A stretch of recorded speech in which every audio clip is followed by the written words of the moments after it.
SEO terms you must know part 8। হ্যাঁ, গতদিন এল পর্যন্ত হয়েছে না? দেখি আমরা নেক্সট আজকে কত দূর যেতে পারি। আই জে কে এল, এল পর্যন্ত ক্লিয়ার হয়েছে, আজকে এম পর্যন্ত না। আচ্ছা, মেটা ডাটা, মেটা ডাটাটা কি জিনিস? Data that tells search engine what your website is about. যেমন বলছিলাম যে ওই যে ফর এক্সাম্পল মনে করো আইটি সলিউশনই বলো, পাশে ইয়া দেখায় না তোমার হলো যে কটার সময় খুলবে কটার সময় বন্ধ। হ্যাঁ, ও এটা তো না, আইটি সলিউশন দিনাজপুর গুগলে সার্চ দিতে হবে।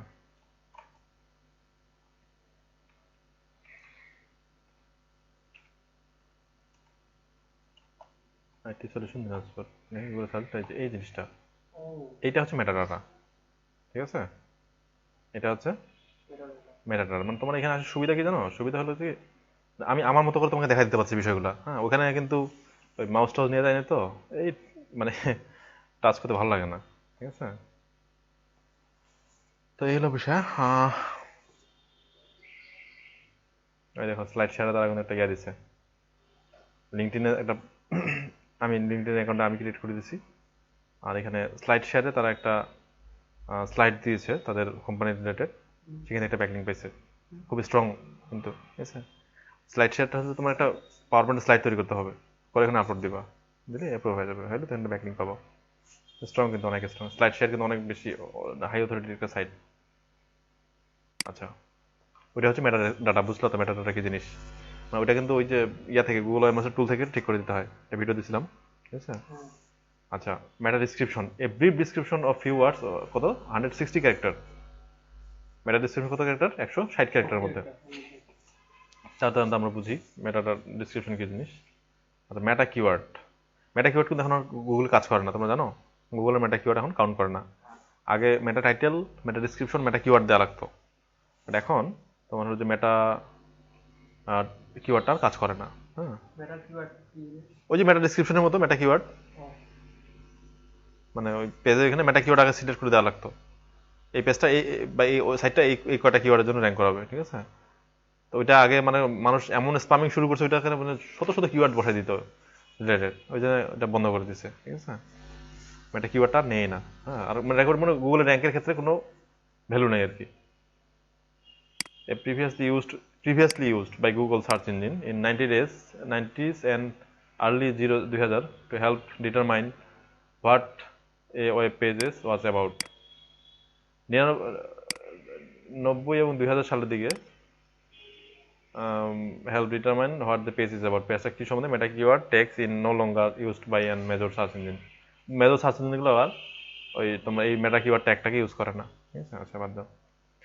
মোজ র্যাঙ্ক, মোজ র্যাঙ্ক হচ্ছে যে মোজের একটা অ্যালগরিদম। মোজ একটা অথরিটি কিন্তু, এরা গুগলের উপর স্পাইং করে। হ্যাঁ, এই যেমন পেজ অথরিটি, এটা কিন্তু মোজ দিছে, কিন্তু গুগল দেয়নি। হ্যাঁ, মোজ প্রদত্ত, ডোমেন অথরিটি কিন্তু মোজ প্রদত্ত, মানে মোজ এগুলোকে একটা ইয়া দিছে, তোমার হলো যে স্কোর দিছে। ঠিক আছে, অনেকগুলো বিষয় বিবেচনা করে স্কোর দিছে। এই যে র্যাঙ্কিং ফ্যাক্টর, এটা কিন্তু মজ বের করছে, ওরা কিন্তু গুগলের উপর অনেক রিসার্চ করে। হ্যাঁ, এসইও নিয়ে প্রচুর রিসার্চ করে মজ.কম, বড় একটা অথরিটি। এর logarithmic ranking provided by SEO Moz for 0 to 100, 0 to 10 Moz rank আর কি, Moz rank তো 10, 0 to 10 of the member of quality of inbound links pointing to certain website page on that website. মানে ওয়েবসাইটের ব্যাকলিংকের উপর ভিত্তি করে, inbound link মানে backlink, তাই না? ব্যাকলিংকের উপর ভিত্তি করে 0 থেকে 10 পর্যন্ত দেয়, যেমন গুগলের মতো। এটা কি ডিপেন্ড করে কোয়ালিটি অফ ইনবাউন্ড লিঙ্ক, কোয়ালিটির উপর ডিপেন্ড করে কিন্তু। আচ্ছা, and number 10 is the best linked to page on the internet and 0 is the has no recognized inbound link. মানে যেটার পেজ র্যাঙ্ক 0 থাকবে তার স্বীকৃত কোনো ব্যাকলিঙ্ক নাই, এটাই বোঝাবে। ঠিক আছে, ম্যাশআপ, ম্যাশআপটা কি জিনিস? মানে গুলায় ফেলা যায় কোনো জিনিস, মানে ম্যাশআপের বাংলা জিনিস যেটা হবে a web page which consist primarily of single purpose software and other small program, যেমন গ্যাজেট ট্যাজেট, মেশআপ আর quick and easy content of Product of in particular Google link based tool collection process. This is primarily a single purpose software and this আচ্ছা আমি মেশআপটা skip করে গেলাম, ঠিক আছে। মেটা tags, এটা একটা HTML ট্যাগ, হ্যাঁ, যেটা হেডার সেকশনের ভিতরে থাকে। হ্যাঁ, কি কি থাকে? Title tag, meta title, meta description আর মেটা কন্টেন্ট, এগুলি থাকে সাধারণত। আচ্ছা, metrics, standard measurement used by analytic program. Metrics বলতে আমরা সাধারণত জেনারেল টাইমে কি বুঝি? মানে কোনো কিছু পরিমাপ করার একটা তোমার measurement, standard measurement used by analytical program, মানে বিশ্লেষণধর্মী প্রোগ্রামে মেজারমেন্ট করার জন্য এই কথাটা টার্মটা ইউজ করা হচ্ছে ম্যাট্রিক্স। হ্যাঁ, এই পেজ অথরিটি 0 থেকে 100, এটা কিন্তু একটা ম্যাট্রিক্স বলা হয় এটাকে, ঠিক আছে। আচ্ছা, meta, MFA, made for advertisement. MFA মানে হচ্ছে ম্যাট ফর অ্যাডভার্টাইজমেন্ট, মানে যেগুলো সাইট কন্টেন্ট এগুলো আর কি। Website that are design for from the ground up as a venue of advertisement, মানে শুরু থেকেই, গ্রাউন্ড আপ মানে শুরু থেকেই, একটা ওয়েবসাইট শুরু থেকেই তোমার হলো যে অ্যাডভার্টাইজমেন্টের জন্যই তৈরি, ওইটি হচ্ছে যে MFA সাইট, মানে মেড ফর অ্যাডভার্টাইজমেন্ট। আচ্ছা, দিস ইজ ইউজুয়ালি, এটা সচরাচর but not always at a bad thing, এটা সবসময় খারাপ থিং দেখায় না। TV programming is usually MFA, TV program যে সাইটগুলো, সেগুলো সাধারণত বিজ্ঞাপন করে দেওয়ার জন্যই সাইট তৈরি করা হয়, আচ্ছা, কোনো ইনফরমেশনের জন্য না। Mirror site, an identical site at a different address, মানে তোমরা যে ইয়াগুলো করলে না, মানে বুকমার্কিং সাইট একই রকম, ওগুলো হচ্ছে একটা আরেকটা মিরর সাইট, ঠিক আছে। মানে ডোমেইনটা আলাদা, বাকি সেম, মানে ডিজাইন, স্ট্রাকচার, মেনু, হেডার সব সেম, এটা হচ্ছে মিরর সাইট। মনেটাইজ, খুব গুরুত্বপূর্ণ জিনিস কিন্তু মনেটাইজ। মনেটাইজটা হচ্ছে যে to extra income from a site, AdSense ads are easy way to monetize website. আচ্ছা, মনেটাইজটা বুঝি, মানে ধর একটা সাইট, এটাতে কি লাগানো, সাইটটা কি দিয়ে ইনকাম করবে? অ্যাডসেন্স দিয়ে। তার মানে হলো সাইটটা অ্যাডসেন্স দিয়ে মনেটাইজ করা। এই সাইটটা কি দিয়ে ইনকাম করবে? অ্যাফিলিয়েট দিয়ে, তাহলে এটা অ্যাফিলিয়েট দিয়ে মনেটাইজ করা। হুম, তারপরে আরেকটা সাইট হচ্ছে যে সিপিএ মার্কেটিং, এটা সিপিএ দিয়ে মনেটাইজ করা। আচ্ছা, তো আমরা কোথায় ছিলাম? মনেটাইজ। হ্যাঁ, তো মনেটাইজ বুঝতে, মানে কোন সাইটটা কি দিয়ে আমরা আর্ন করব, সেটা দিয়ে তাদেরকে মনেটাইজ করা। হ্যাঁ, মানি থেকে আসছে মনেটাইজ। হ্যাঁ, মনেটাইজ আর কি, মানে কোন এই সাইটটা কি বিষয় দিয়ে আর্ন হবে আর কি, এটা হচ্ছে মনেটাইজ করা। হ্যাঁ, তাহলে আমরা যেটা এফিলিয়েট করতে যাচ্ছি, তাহলে এটা হলো এফিলিয়েট দিয়ে মনেটাইজ করা সাইটটা। হ্যাঁ, আর্নিং প্রসেসটা হবে এফিলিয়েট থেকে। ঠিক আছে। আচ্ছা, মনেটাইজ অ্যাড করে, মনেটাইজ একটা প্রসেসের নাম, ঠিক আছে, এটা দিয়ে মনেটাইজ করা। হ্যাঁ, এটা আর কি। No follow, when a link from one site does not pass SEO credit to another site, একটা লিংকের মধ্যে যখন SEO ক্রেডিট পাস হবে না, সেটা হচ্ছে যে নো ফলো লিঙ্ক।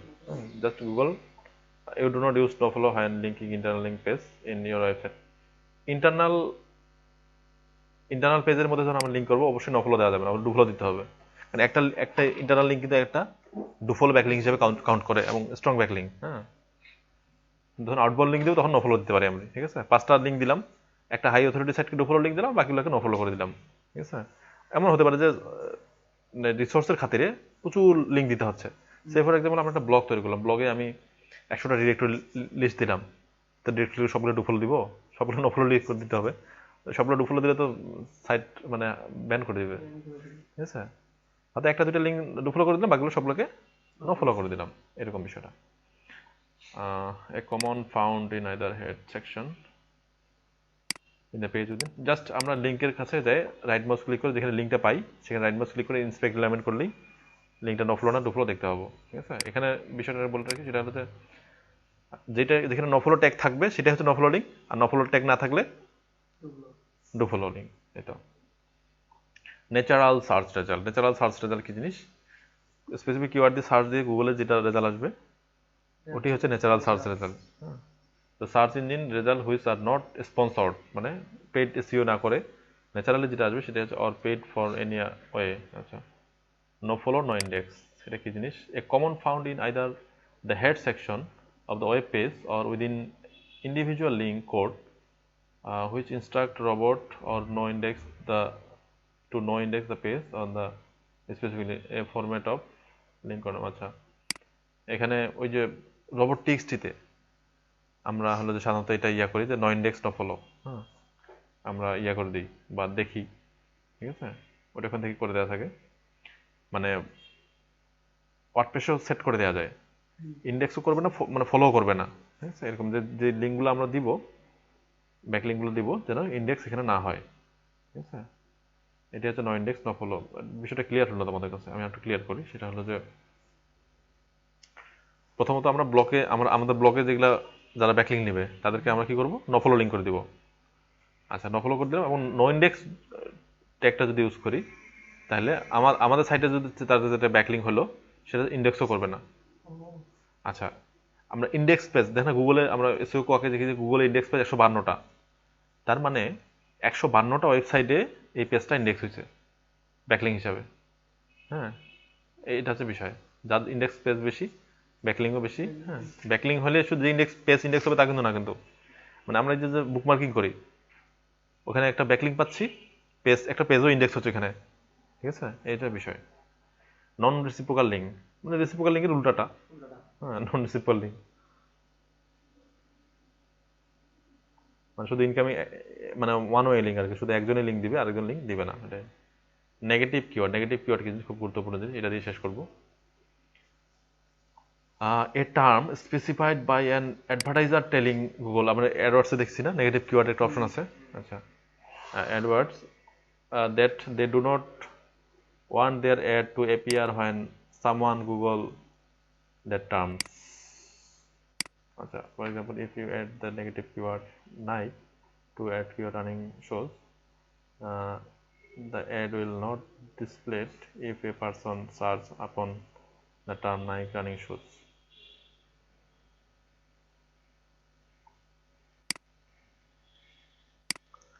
আচ্ছা, for example, if you added the negative keyword Nike to keyword running shoes, then the ad will not display if a person searches upon the term Nike running shoes.